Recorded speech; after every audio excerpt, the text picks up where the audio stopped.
Hello, everyone, and thank you for joining. We're going to give everyone about a minute or two to join before we get started with our session today. Please just hang out with us for a minute or two. We are seeing the numbers going up steadily.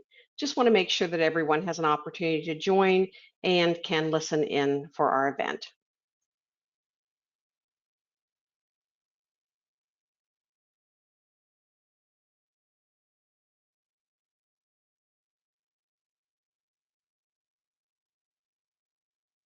Hi, and thank you for joining. If you're just joining now, we're giving our attendees a moment or two to join. We'll start the presentation at about 2 minutes after, so you have about 30 seconds left to go.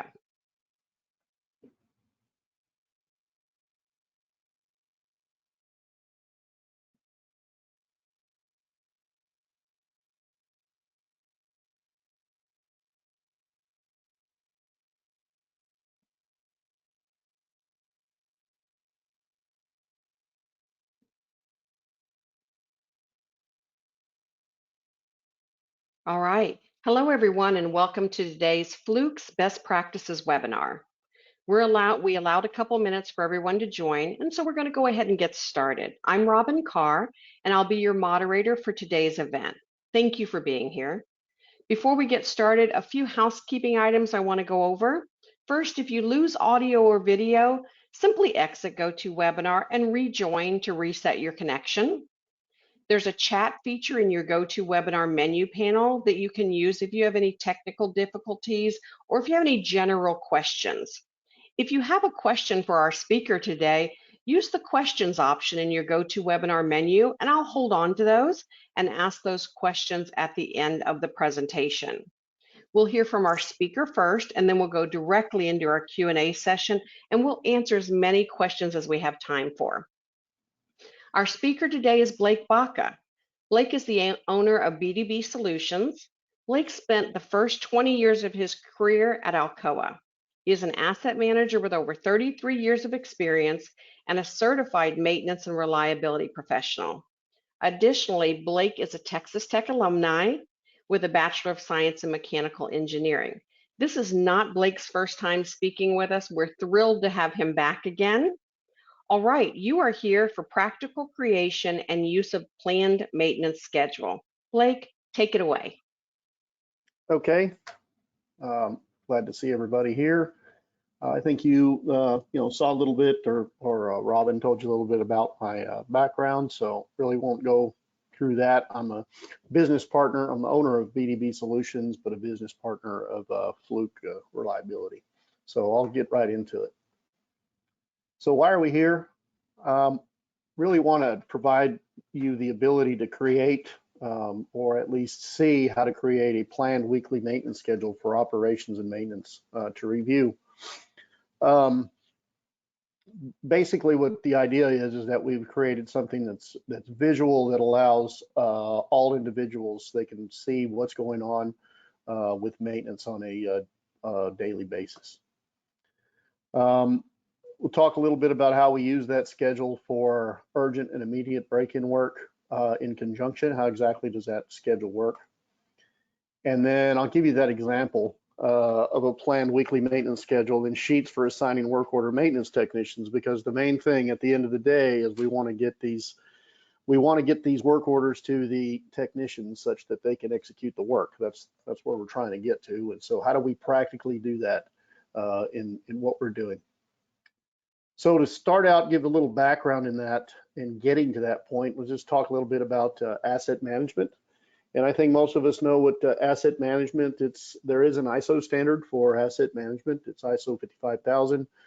But basically, it's how are we managing our assets from the time we design them, we purchase them, we operate them, we maintain them, and then how do we retire those assets? And that's pretty much when you talk about asset management, there's some things behind that. One of the types of things, one of the big things is that you got to have an operations and maintenance partnership. Typically, we get into who's the customer. I tend not to use the word customer because it typically implies subservience. So a lot of times in situations, we want a partnership agreement so that operations and maintenance can hold each other accountable, work on common goals. When we're talking about asset management, it's not just for maintenance, it's participation by all employees, not just operations and maintenance, because we have other people that request things for maintenance. Like I said before, many times we're talking about the customer. Many times I go to places, or I've worked in places where maintenance people say, well, operations is my customer. Well, it's more about I'm your partner. And you know, it's this kind of thing, when you say customer, in my opinion, implies subservience, like the customer's always right. The other big one is who owns the assets, right? Who makes the decisions on how the assets are managed? Once we get into that, we see work management. We go to a lot of seminars, read about things about work management. Many times you'll see that these things are guidelines. This is not intended to be a guideline. I never use it as a guideline. It is actually how we identify, plan, schedule, execute, and complete the work with well-defined roles and responsibilities. Of course, we got to use a CMMS, and probably you guys, most of you on here, may be using eMaint. If you're not, that's fine. I work in so many different ones. I typically tend not to get into the middle of them, because it's more for me around using the system as a tool and utilizing leading practices to use work management. Again, we're looking at some requirements. We got to talk about how do we design equipment? Like I said before, how do we buy it? How do we operate it? And how do we maintain it? And how do we retire it at the end? So that's a total cost, and we're looking at the total life cycle of that. We got to understand what's the business case for doing this, right? And is there a burning platform? Is there something we need to be doing and continuously improve? One of the big things inside of asset management that we got to look at too is, how are we using our reliability engineers? Do we have reliability engineers, and are we using the appropriate methodologies? Not all methodologies work for everything. There is a system that you can use, but we got to make sure that we're using the right methodology. And for absolute sure that we have a reliability engineers with a focus on eliminating failures or substantially postponing failures. What we find is that we start out with a guy's reliability engineering, and sooner or later he's designing equipment, specing out equipment, buying things, and he becomes a multi-use engineer. The focus on this and requirements for reliability excellence is that your reliability engineers are focused on reliability and the elimination of failures. Because reliability is about eliminating defects that result in failures, and therefore and reducing that.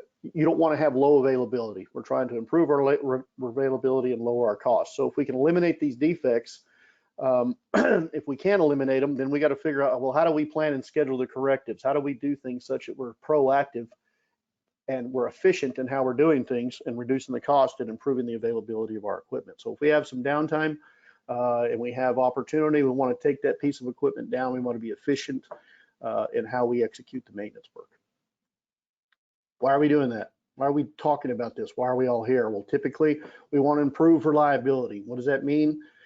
When we every time we want to push the button, it runs. Every time I want to start it up, it runs. It's reliable. What's availability? I push the button and it runs as long as I tell it to run until I tell it to stop. So we want to have high availability. And last but definitely not least, we're in this business to make money. So we're trying to drive our cost per unit down. It could be barrels, it could be ounces, it could be pounds, tons, whatever. We're trying to drive that down. That's why we have asset management. So the way I typically look at it is that we take a three-pronged approach to reliability. We have your work management processes that we talked about. We talked about we have asset strategies. How do we operate, maintain the equipment? And again, we got to take care of our bad actors. We got to take care of defect, and we got to use defect elimination to do that. What are the things that are repetitive and costly and make an impact to cash flow? These are the three-pronged approach to this. First thing I'm going to talk about a little bit in our background is the asset strategies. So a question to ask yourself in the philosophy is, do you have asset strategies? These would be your PMs, your condition-based work, your run to failure, your no scheduled maintenance. And run to failure is not, I don't have an asset strategy, so I just run it to failure. It's actually been an analysis that says, I don't really have a way to prevent or substantially postpone these failures. So I have to have a strategy that says, I have a quick change, or I have parts in the warehouse, or I have something like that. We use no scheduled maintenance because some people say, hey, run to failure is negative words, and we want to be positive about it, so we say no scheduled maintenance. How are they created? A lot of times they're created by OEM recommendations, but again, I caution people on that because once the OEM sells you a piece of equipment, and I may step on some toes with this, how do they make their money? Parts and service. Okay, so if you buy a piece of equipment that has 100% availability, how are they going to make their money? But then again, we do have some things that we need to take OEM recommendations, so it's not completely off the table. We want to look at what failures that occurred. What are the failure modes that occurred? We put best practices. Did someone request them? Just because someone says, I go to a lot of places where people say, hey, we need a PM for this. Well, based on what failure mode? Why is it failing, right? I've been in places where we were doing inspections on fenders of vehicles because the vehicles were they were crunched. And the issue was, we were inspecting the welds on these vehicles. Well, that's not the root cause. I mean, we need to do something around operation. So the best thing to do, if you can do it, it's very time consuming, but it gets you the best bang for the buck is through reliability centered maintenance. And we'll talk about that a little bit. A lot of times because you say, hey, I have a facility, I have PMs that have already been created and we're using them. Well, let's optimize those PMs. So do these PMs actually prevent like they're supposed to, or substantially postpone a failure? So we want to go through and take a look at those as well. And then if we don't have a PM or some sort of asset strategy, well, then we want to go through RCM to do that. Okay. The next piece to talk about a little bit is the bad actors. So the bad actors are, what are the repetitive or costly failures that make a substantial impact to cash flow, meaning these things take our equipment down and we can't make production, and we're therefore spending a lot of maintenance dollars as well to get the equipment running again. So typically what you want to do is through the work management process, you want to be able to capture how often is that happening, how many urgent work orders, what's the frequency of that happening, what's the cost associated with that. And from that, you want to be able to generate some Pareto analysis. You got to, just because you have the Pareto analysis, we want to make sure that we have leadership or some people stakeholders who are reviewing this with reliability engineers typically to say, hey, what would we like to work on? What are the types of things we want to eliminate? And leadership will have their things that are heartburn for them, but if we show them the data and make a recommendation as a reliability engineer, then we can go about solving those to formalize root cause. These reliability engineers, if they're focused on the elimination of failures, this is their job. So again, as we talked about before, as they're focused on developing, their whole job is the elimination of failure. Formalized root cause analysis. These are cross-functional teams that use things like PROACT or Apollo root cause or something to that effect that are formalized, that when we go through, you have several different root causes. We're working on these, we're prioritizing those, and you want your reliability engineers to be focused on that. Again, why do we do this? We do it for the cost. What is the impact to cash flow? What's the production that's lost? What's the maintenance dollars we're spending? What is the overtime that we're having to work associated with this? And so we want to know that so that we can go about solving the root cause, and we can justify these reliability engineers staying focused on reliability if they're focused on failures and the elimination of failure. So we can go back to our three-pronged approach. The next thing that it integrates with that, as I said, is we got to get into the work management. So when we get into this, typically the main thing people are talking about is we got to plan and schedule. Every SMRP was a couple of weeks ago. There's probably more than one. I hope everybody understands the Society of Maintenance and Reliability Professionals conference was 2 weeks ago, and there's IMC, and there's all kinds of conferences. There's so many seminars and so many things you can go, and they talk about planning and scheduling. They're shouting it from the rooftops. Well, that sounds good, and we do need to do planning and scheduling, but it's much more than just the planning and scheduling. I'm at a facility right now that hired a planner, and they got rid of him because he didn't do what they thought he was supposed to do. Well, it's because they didn't have a system for him to be successful. So what are the things that are the key benefits of that planning and scheduling? Well, we're going to increase the safety. We're going to execute more work because we're going to utilize our resources better. We're reducing maintenance costs over time because now we're seeing that we can do things a lot more efficient. Production, if we're working on the right things, we're only working on things when they're down, or we let operations know that, hey, we're going to be down for a certain period of time. It's been planned and we actually get it done. This whole thing promotes change, and there's more and more communication. So these are the kind of things that happen through that. So why do we do that? This is a question. Has this ever happened to you? Someone goes out, identifies an issue, they document it via work request, it's approved, parts are ordered, parts are received, kitted, verified, but we didn't do anything about it.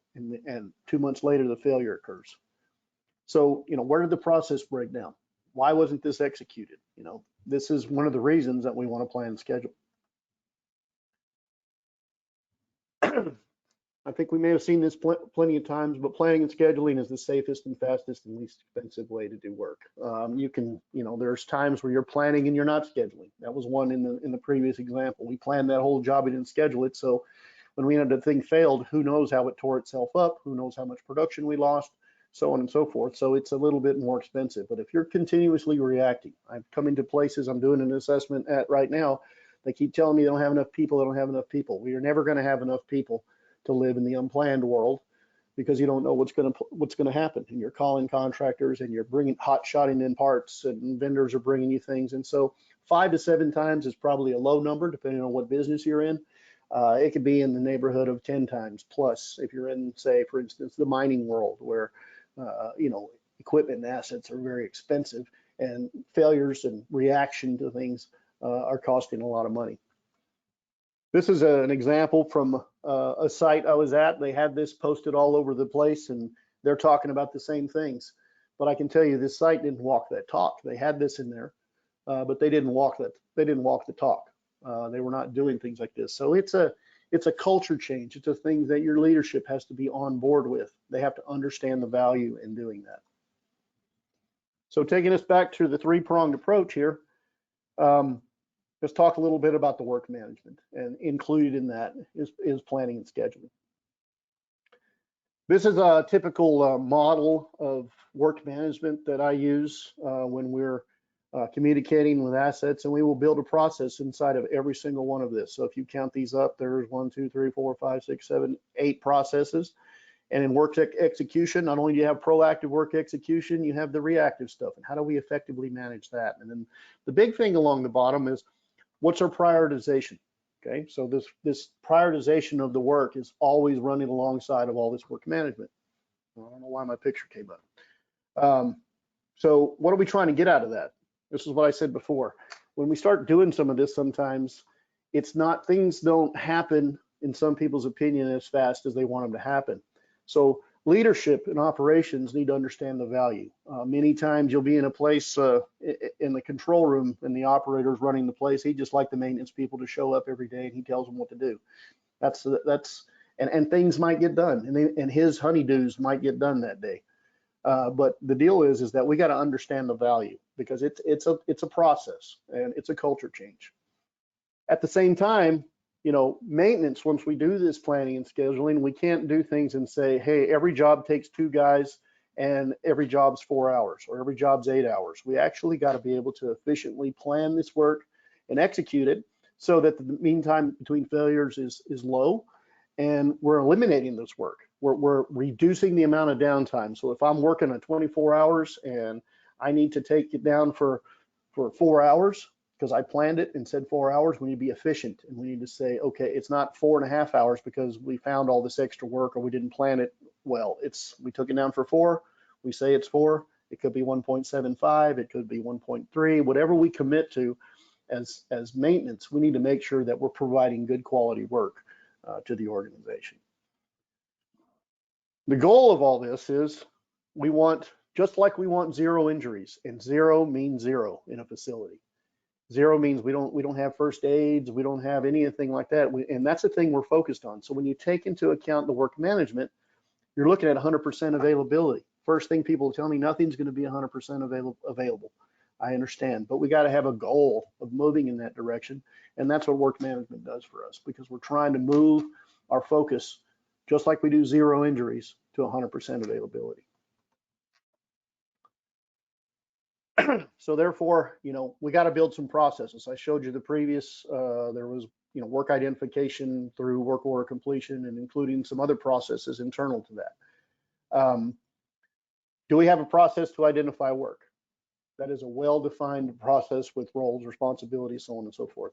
Do we screen the work for appropriateness and make sure that we've designated who the screener is, who's the approver, and what's the impact to the business? Are we managing the backlog? Are we telling our planners what we want them to work on and complete such that we can get that work scheduled? What exactly are we planning? Okay, what's the process of planning? What do planners do? What's their roles and responsibilities? One of the biggest things that I teach people is planners are always about next week, next month, next year. We'll get into many situations where, oh, you know, they got to order parts when something fails. No, we need to put a process in place to do that. And this is where you run into a big conflict. If they're not focused in on the future and they're constantly dealing with day-to-day firefighting issues, you're not going to get to where you want to get. The scheduling the work. Okay, so who's going to do it and when and for how long? All right, first thing is we got to schedule all of our PMs and all of our condition-based work first, and then everything that comes after that, all the correctives and so on and so forth. But we got to do that and do it with operations. Then we got to execute. So we've agreed to something, we've agreed to this schedule, and then maintenance has to execute that work. And sometimes there's things that break in. We understand there's going to be failures, but what's the process to make it most efficient? And is everybody aligned on the reasons and the criteria of why we're moving and doing a break-in? Part of this whole philosophy is, and you see it a lot of places, is the first thing we want to break into is a PM. Well, the PMs are the things that they should be keeping us from failing if we've done a good job on developing our PMs. So we got to have a philosophy that says, hey, we'll break into anything else. We'll work overtime. We do what we have to do, but we're not breaking into the PMs because those things are the things that keep us running. And then we got to capture the history, because by capturing the history, we're going to move into some continuous improvement that reliability engineers are working on. Maybe we're improving our asset strategy, or we're changing the way that we run, or we're adding or taking out parts from the warehouse, or we're reducing maintenance on something to impact the cost. So we want to make sure that we're capturing all the history inside of the CMMS and have ability to use that in the future. All of these tools and all these things that are coming across as we have to build. So you have your process maps, and everywhere you go, and every consultant like myself that's been in a place is creating process maps. Well, the issue is I can go and I can be the fourth consultant to come in and you say, hey, do you use those process maps? And the client has to go find and pull them out of a drawer. So I was saying earlier, these are how you do the work. It's exactly how you do the work. They're there for reference. They're visual. We got to have our folks trained, but we don't need people trained in every aspect of the CMMS, right? Individual roles have different training that they're required to do. And so it's not general training. And then of course we have the backup documentation, and the roles and responsibilities as part of tools are like for each block in the work management process. Who's accountable for doing it? What are they supposed to do? And what exactly does that mean? And so, you know, as you look in as examples, these examples from different locations, it's, hey, we know exactly what to do and we can reference that work, okay? So what type of workflows do we build? We want to build the planned workflow, because our goal is to be as proactive as possible, and our work is planned. Again, we understand that there's unplanned, and many times you can get in a situation you can what if yourself to death in the unplanned side. So you want to focus in on being proactive, because like we said before, it's the least expensive and best way to run your equipment and run your facility. But we want to have a way to be efficient on our unplanned. We want to capture that unplanned, and we want to eliminate that through defect elimination. Things that I do with planned work, and again, being very, very staunch about this takes a leadership role.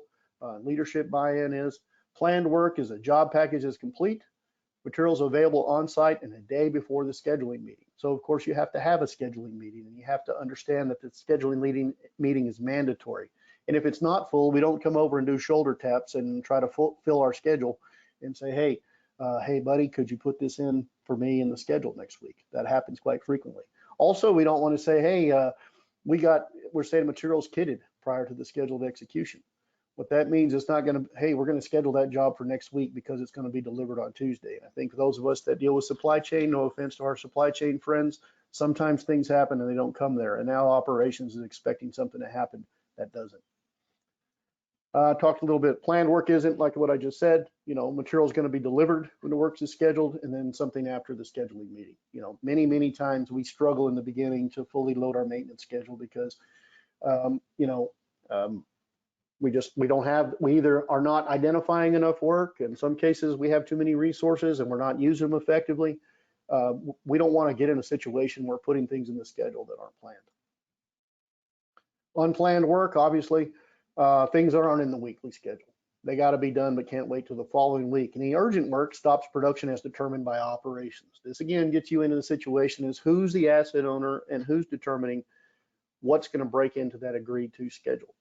Maintenance supervisor owns that. We get in the situation that, hey, planners know all the vendors, they know who to call, and they typically have come from a place where they know where to get parts. We got to put a system in place, and we got to put, if we're going to be true blue about what we're saying about work management, planners are about next week, next month, next year, because they have so much work to do to be proactive that having them involved in day-to-day will kill what they do.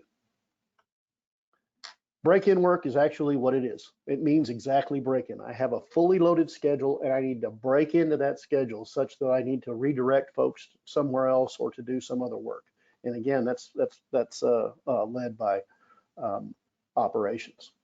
You're trying to get this partnership, like I said, between operations and maintenance. We're all shooting for the same goals. We don't make money off of maintenance. We make money off putting product out the door and doing it at the lowest cost and putting the most out that we can get there. So we need to be working together on this kind of thing.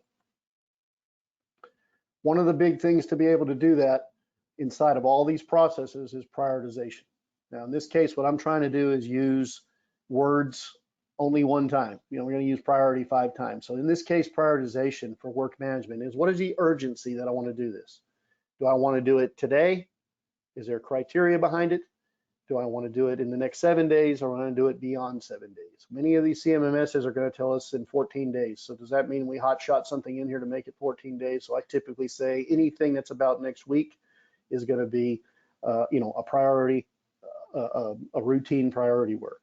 So we got to agree on what those things are. We take out the emotion. What are the business reasons for using those priority codes? So here's what I've been talking about. You know, is it today?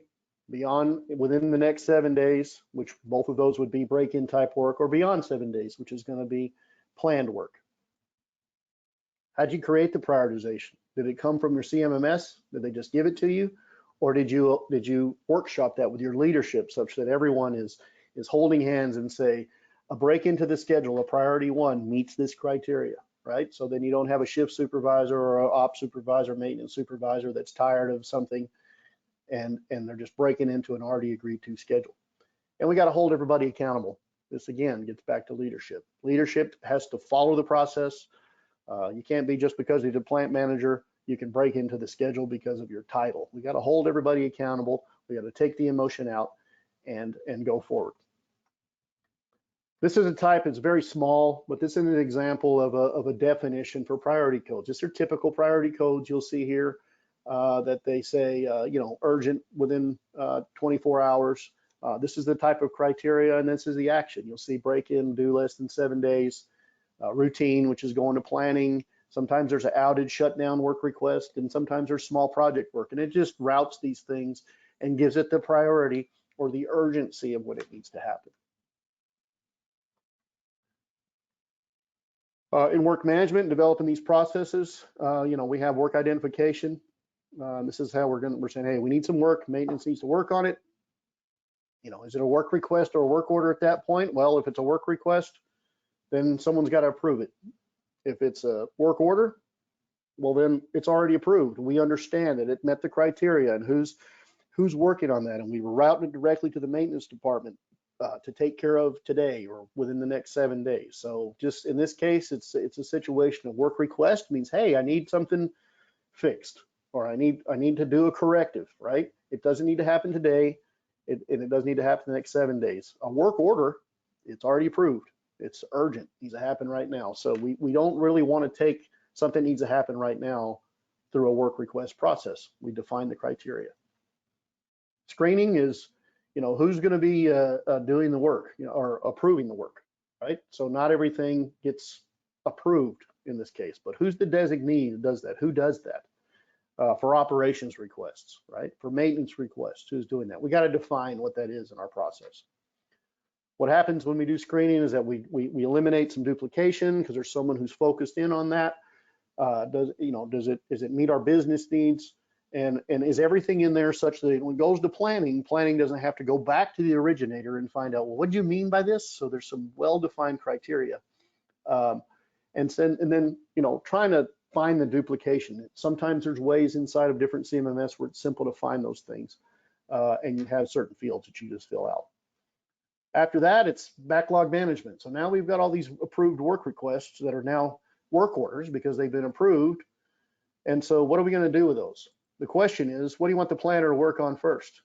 Okay, you'll see in this case, I haven't used the word prioritized. We've already prioritized them through the urgency. They're either this shift in the next 24 hours, or they're going to planning. But in this case, we're saying, what are the 1 through, you name it, however many you have, that you want the planner to work on?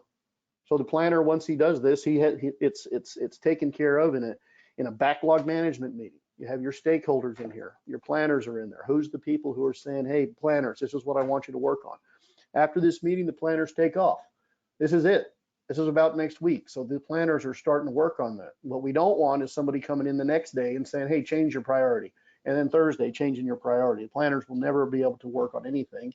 Everyone will be upset about the fact they don't have anything ready. So once we give these planners what they need to go charge down the road and work on, then we leave them alone till the next week. All right. Then we get into planning and scheduling. So from a planning standpoint, let's talk about these for a little bit. A lot of people they get these two words, they start using them interchangeably.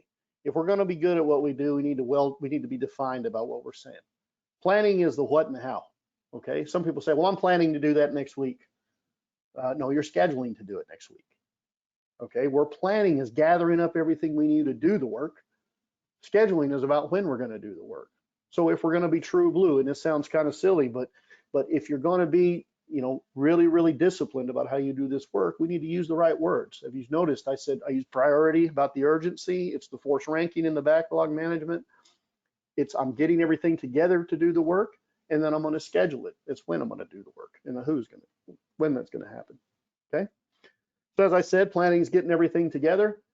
What typically happens with this is planners are overworked because they have all these things they need to be doing. They need to be getting work together. They need to call on vendors. They're having to do all these different proactive, maintain bill of materials, ensure that kits are ready for work execution, so on and so on and so on. So they get overworked, or they're unqualified. They've never been trained. They just make someone a planner that doesn't meet the criteria because, hey, we're supposed to put a planner in.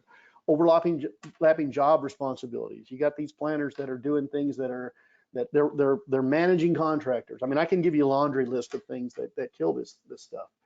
Sometimes people aren't good planners. They just don't know how to do that. And then last but not least, you're not getting cooperation from anyone. They don't understand what planners do. And so these are the kind of things that kill planning. Scheduling, it's the next step after that. Once we've planned our work, we need to schedule it. And that's basically saying, when are we going to do this and who's going to do it? So we want to minimize that impact. We want to get agreement from operations about when we're going to do this work. And so that's the next step in here. One piece that's a philosophy that sometimes is questionable because people want to say, well, we know we're going to have these break-ins. So we're only going to schedule 80% of our people or 70 or, what's the right number? 100% is the right number. And then if we have a break-in, we're going to code that a priority 1 or a priority 2, and we're going to measure those, and we're going to use defect elimination to eliminate those failures, those types of things. So let's try to fill it up. Let's have proactive maintenance work. Okay. If you're using contractors, plan and schedule their work too. Why are they being used? If you're not fully loading your own people with the work, why are you using them? Do you not have enough people? Do you have more work than you have people? And can you afford it, or is it special skills? But we need to plan and schedule those guys' work as well. Again, we're getting to a schedule that's agreed to by operations and maintenance. But we still got to get to a point to where we're sitting down again, and we got to get to a point, like I said when I first started this presentation, the wrench has got to get turned. We got to get this stuff to the crafts people, the trades on the floor, the technicians, so that they can execute their work. Okay, so how do we do that? How do we line guys out? One of the big things I ask if someone's got a maintenance schedule to have something, how do you line your guys out? What does a supervisor have to tell his mechanics, electricians, millwrights, instrument techs, how do we line these guys out on a daily basis? So we see many different schedules. Here's an example of one schedule from a location. You can see here. I think there's a lot of focus on building the schedule. Here's another schedule that's used. You know, how effective is this? It's pretty busy. How easy it is it to understand? Here's another example of a schedule. You know, people get pretty complicated with their schedules. Here's one that's used. You may recognize this. This is from Primavera P6. This is typically used for big projects, things like that. People are using that in the maintenance schedule because if you take a look at this down here, it's a 20-page schedule. So how is a first line maintenance supervisor going to line out his folks with a 20-page schedule? All right. So one of the things that I've come up with over the years in my personal experience of doing this as a maintenance manager is a visual. You take a look, this is one example that's been put out there, and one of the things, it's hung on the wall. You can't read the detail because this thing's printed out in an E-size drawing, you know, 34 by 44. It's hanging on the wall. You can see some highlights on it about things that have gotten done, and I'll get to show you a couple others here. But one of the most significant things is when we talk about schedule loading, you look at this schedule, Monday's fully loaded. If each one of these columns is Monday, Tuesday, Wednesday, Thursday, Friday, you'll see that by the end of the week, every schedule I'm going to show you from different places shows how we're loading the schedule. We have opportunity. So we have opportunity in loading the schedule. On a daily basis, we want to look at this schedule. We want to review it with operations. And we want to say, hey, what's the status? Where am I on this particular maintenance schedule? Here's another example, using a lot, and you may say, well, that's pretty crude. That's a bunch of paper and so on and so forth. But yeah, you can walk up to this schedule and you can see exactly what's going on. Now, this ensures that an executing maintenance supervisor has to make sure that these things are being updated. But this is how that works.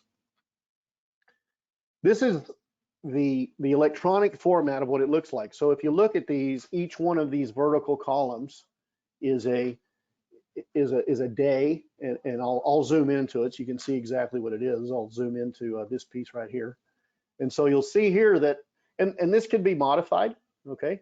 And so you'll see here what's the work order number, what's the description, how many people are doing it, what's the duration. If you look over here in the upper right hand corner next to the date, it's like what was the available hours that I had. And if you look down in the schedule, as you start to populate your day, you'll see that your available hours are reduced so that you know whether you're overscheduled or underscheduled, you have opportunity.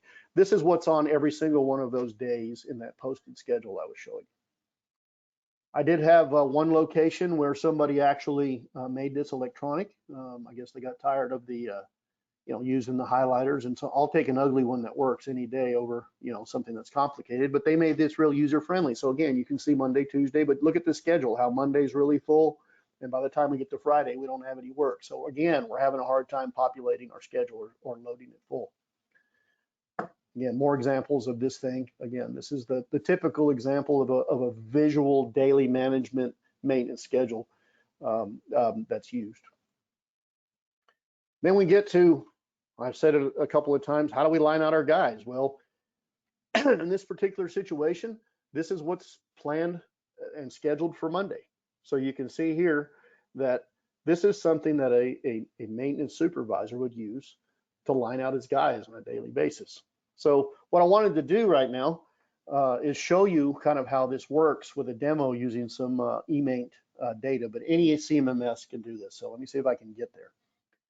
So here's the schedule I was talking about. You can see here that here's Monday, Tuesday, Wednesday, Thursday, so on and so forth. On your side here, it happens to be this particular site. They called it the business technicians and the facility technicians and the instrumentation techs. So what we do here is we need to get to begin with, we need to look at, hey, how many hours out of an 8-hour shift or a 10-hour shift, how many hours are we really productive? How many hours, if you take out lunches and breaks and guys getting to the job, are we going to actually be turning wrenches? And so you can run an export, and let me pull that up. You can run an export out of eMaint, as an example, to do this. And so you'll see here, you got the work order and what's the craft, what's the description, what they're doing, number of hours, so on and so forth. But going back to the scheduling tool here, we need to know how many man hours. So how many business technicians do we have on Monday, Tuesday, Wednesday, Thursday, so on and so forth. So just to save a little bit of time, I've already got these resources pulled up. So I'm just going to copy paste these in here. And what you'll see is that on Monday, I have eight technicians, and I pretty much have 8 all week. And so I have 10 and 2 guys. So pretty much everybody's at work. There's no vacations. And in this particular export here, the export that came out is like, well, what is the scheduled start date for that week? So if we come over here to our scheduled start date over here, we'll see that this is the week of, looks to be like the week of 12/5. Okay. So we go back in here, we say, okay, this is the week of 12/5. And we're populated. So when we come back over to our master schedule, now we know that on Monday, based on that information, we have 52 hours available. We haven't scheduled anything yet, so we still have that. And then you can see here that the dates are in there, 12/5, 12/6, so on and so forth.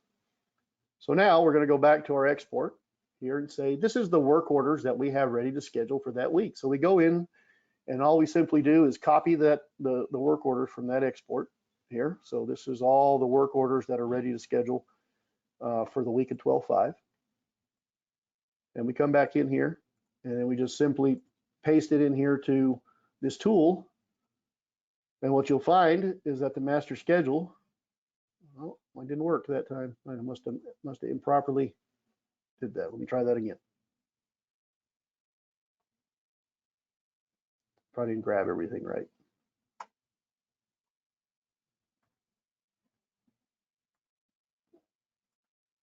All right. Yeah, I didn't get far enough over. Didn't get the work order. You got to make sure you copy this whole, make sure you get all the columns and all the data that you want from that export. And then we're going to come in here and paste it. And now we should have a schedule. So for your so you're going to go, you're going to print this out, post it on the wall. And what you're going to see there is, this is something that you can share. And you can see that in this particular day, still had 33 hours left over our 52. At the same time, what this thing automatically has done now, it's created your line out sheet. So here's one for Monday. And if we scroll over, you'll find, you know, what's the Tuesday schedule. So these are your line out sheets. So this is the maintenance schedule that we had looked at back in our in the presentation. Let me go back to that.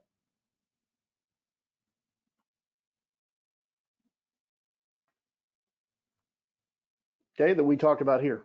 Okay, so it was the visual here. That's what we got. Okay. There's probably some questions on that, but I'm running out of time. So I got about 15 minutes, so I'm going to keep going. And we can get those at the end. So once we got our schedule now, we got to get into work execution a little bit. And that's basically, now it's gone to the maintenance supervisor, and he needs to go execute his schedule. So here's his line out sheets that he's using to line out his guys. And then if we have break-ins, what are we going to do? Well, we're going to use that priority matrix. What's the urgency? If something comes up, does it meet the criteria? Are we going to do it? And then we start talking about it. So if you look at this schedule now, we're going to start, if something broke in and we said, hey, we're just going to move it to the next day, you can see here there's a red mark. Some of them get moved all the way to Wednesday. But if they get down in this area and then Wednesday, Thursday, those are things that may need to get rescheduled. But we build a process for that that says, how do we manage break-ins once we've published our schedule? So one of the things we have to create that, you know, what are we completed and are we good for that day, is we created something called daily schedule control. You can see here that we have, you know, people, we have a maintenance supervisor standing in the front talking to the ops folks and saying, hey, here's what we're going to do today, or here's what we got done yesterday. And we're touching base every morning, at least, doing that to ensure that everybody knows where we are in the maintenance schedule. All right, so you do that, let's say do it at the beginning of the shift. It's not for anything other than that. So you got to be very, very disciplined about, this is about, did we agree, this is a schedule we agreed to last week, are we on schedule or off schedule? This is not for failure analysis or problem solving. It's because we got to go to work. So it's like, are we on ahead or behind on our schedule? We could walk out of the room and we could have a failure and we could have a break-in, but we have a process to support that. So that's what we want to make sure there. And that's that process. Build yourself a process that says, this is what we do when we break in. We're confirming it, and then we're going to go, change it and do it on overtime, or we're going to do something that. So make sure that you build yourself a schedule for that. So once we've gone through execution, we want to make sure that we've completed all the work, whether it was break-in or whether it was planned, scheduled work, and we want to complete it because we want to capture that history for reliability engineering purposes or any continuous improvement. And this is just an example of, you may have your guys do it in the system, you may have laptops, you may have tablets, but basic foundation is these are the kind of things I want to make sure that I capture from my technicians. How did you find it? What'd you do? How much time did it take to do it? And there's many, many ways that you can build in your process to capture this information into your CMMS.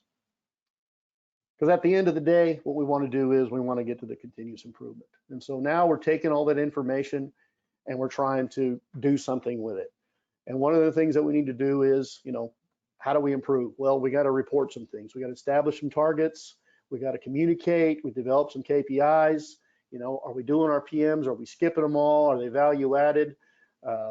Things like that. Are the frequencies accurate? These are the kind of things we get once we complete that work and we can start to look at it.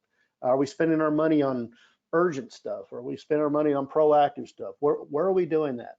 And so if you start to develop what these kind of things are, that's how you're going to get the improvement, because what gets measured gets improved. Some of the ones that I recommend initially, if you're starting out on this, is, hey, did I load my schedule to 100%? Well, how did I do that? You saw a bunch of those. You could tell just by looking at some of those schedules, they probably weren't. But, you got to understand, if I only loaded it to 60%, I only executed, which is the next one, I only executed 30%, then 30% of 60% is only 18% of a total work schedule.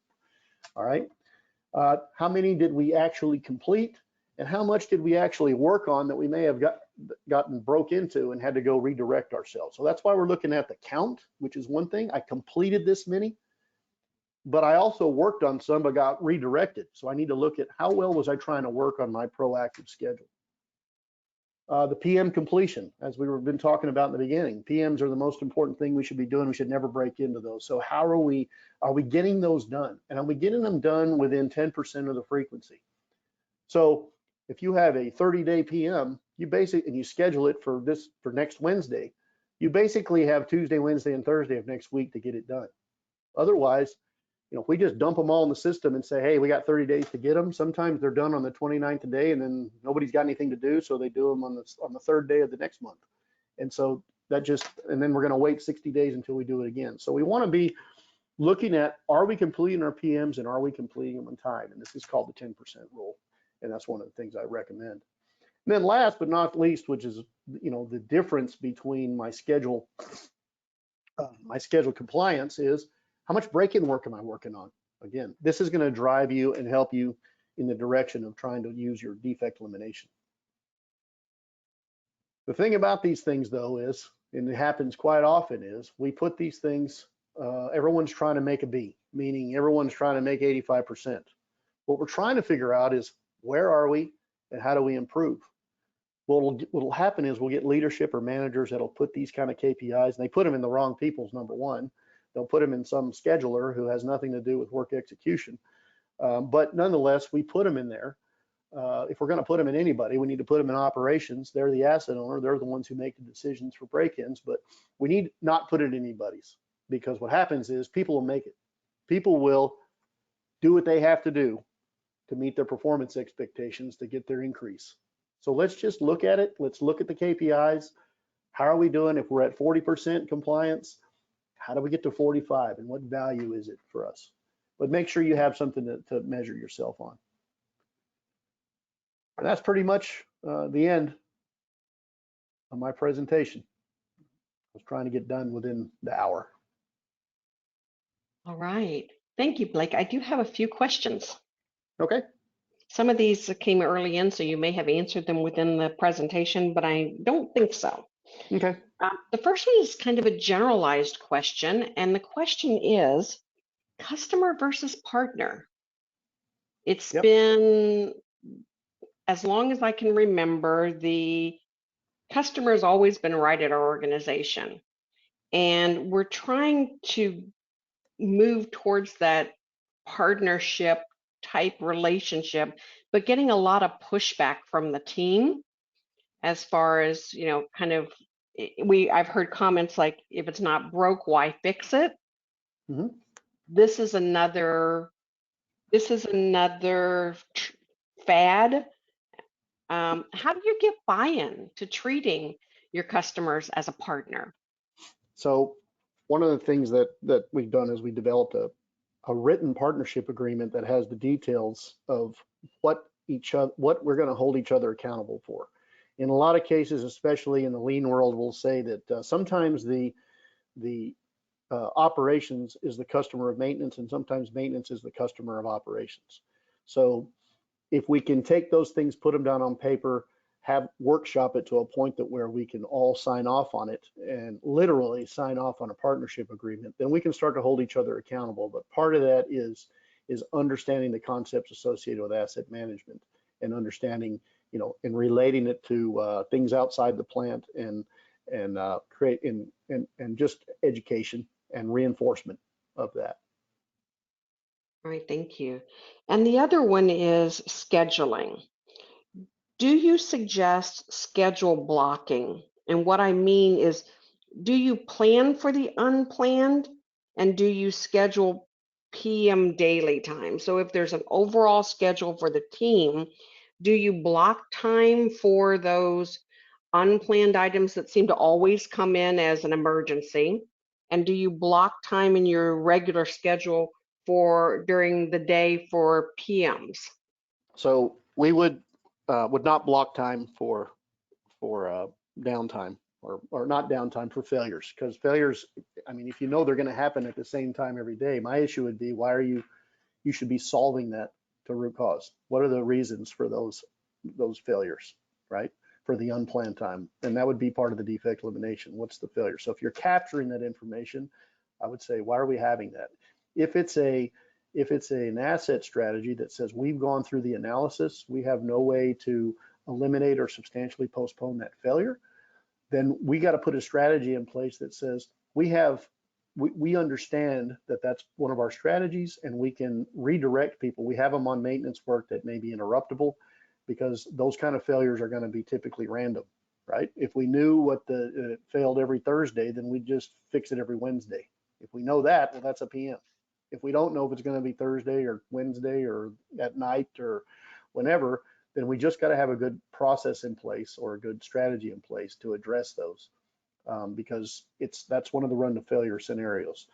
So the blocks would be an example of a block to me would be the equipment's not running. So what do I need to be doing? Well, I need to be scheduling all of the preventive type things during that time frame when the equipment's down. My expectation is the whole time it's running, it runs. So does that answer the question?